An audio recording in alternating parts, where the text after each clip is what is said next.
Hi hello నమస్తే I'm back again with another review. మన slogan తెలుసుగా, బడ్జెట్ ఉంటే థియేటర్లో ఉండాలి, లేకపోతే ఇంట్లో సినిమా చూసేయాలి. సో ఈరోజు నేను ఇంట్లో కూర్చొని చూసిన సినిమా కుటుంబస్థాన్. ఎస్ అండి, తమిళ సినిమా. తెలుగులో డబ్బింగ్ కూడా అవైలబుల్ ఉంది. మీరు కూడా చూసేయాలనుకుంటే అవైలబుల్ ప్లాట్ఫామ్ G5. సో బేసిక్గా ఈ సినిమా రివ్యూలోకి వెళ్ళిపోదాం మనము. ఈ సినిమా తమిళ్లో రిలీజ్ అయినప్పటి నుంచి చాలా బాగుంది అని టాక్ వింటూనే ఉన్నాము. సో బేసిక్ ఈ సినిమా ఎలా ఉందంటే అందరు చెప్పినట్టే బాగుంది. ఎస్, చాలా బాగుంది కాదు, బట్ బాగుంది. ఎందుకు బాగుందో ఒకసారి మాట్లాడేసుకుందామా. సో మనకి ఈ సినిమా ఓపెన్ అయ్యేది ఒక లేచిపోయి పెళ్లి చేసుకుందాం అనుకునే లవర్స్తో. ఎస్, ఇందులో హీరోగా యాక్ట్ చేసినటువంటి మణికందన్ మనందరికీ అంటే లవర్ అనే సినిమా మనకి చూసిన తెలుగులో కూడా రిలీజ్ అయింది. ఆ సినిమా చూసిన ఒకవేళ జైభీమ్ అనే సినిమా అమెజాన్ ప్రైమ్లో అవైలబుల్ ఉంది, దాంట్లో కూడా తను యాక్ట్ చేయడం జరిగింది. Is a fine actor. ఈ యాక్టర్ గురించి తెలిసిన వాళ్ళందరికీ తను సుపరిచితుడే. అండ్ తను ఈ సినిమాలో కూడా చాలా బాగా యాక్ట్ చేశాడు.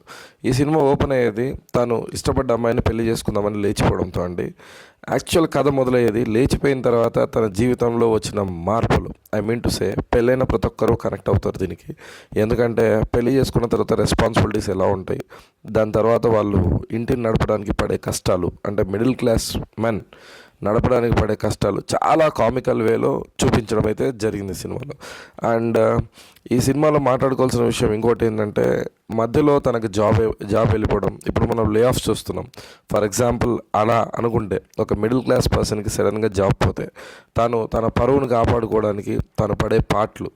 సో బేసిక్గా చెప్పకుండా తను డబ్బుల్ని ఎలా మేనేజ్ చేస్తున్నాడు అనేది చాలా కామికల్ వేలో చెప్పడం జరిగిందండి.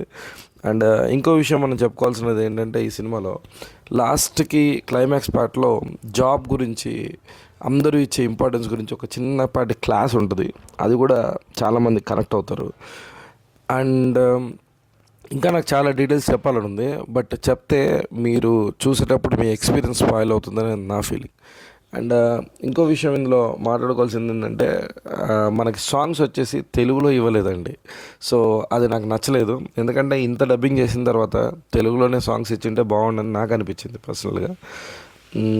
ఇంకొక విషయం ఏంటంటే, మణికందన్ అలాంటి స్క్రిప్ట్ చూసింగ్ మన తెలుగులో కూడా చాలామంది హీరోస్కుంటే బాగుండనే ఫీలింగ్ కూడా నాకు వచ్చింది.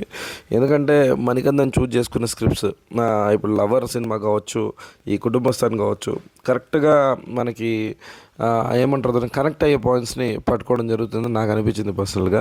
సో ఇటువంటి సినిమాలు డైరెక్ట్ తెలుగులో వస్తే ఇంకా కొంచెం ఎంజాయ్ చేసేవాళ్ళం కదా అనే ఫీలింగ్ కూడా నాకు వచ్చింది. సో ఇది నాకు ఈ సినిమా మీద ఒపీనియన్ అండి.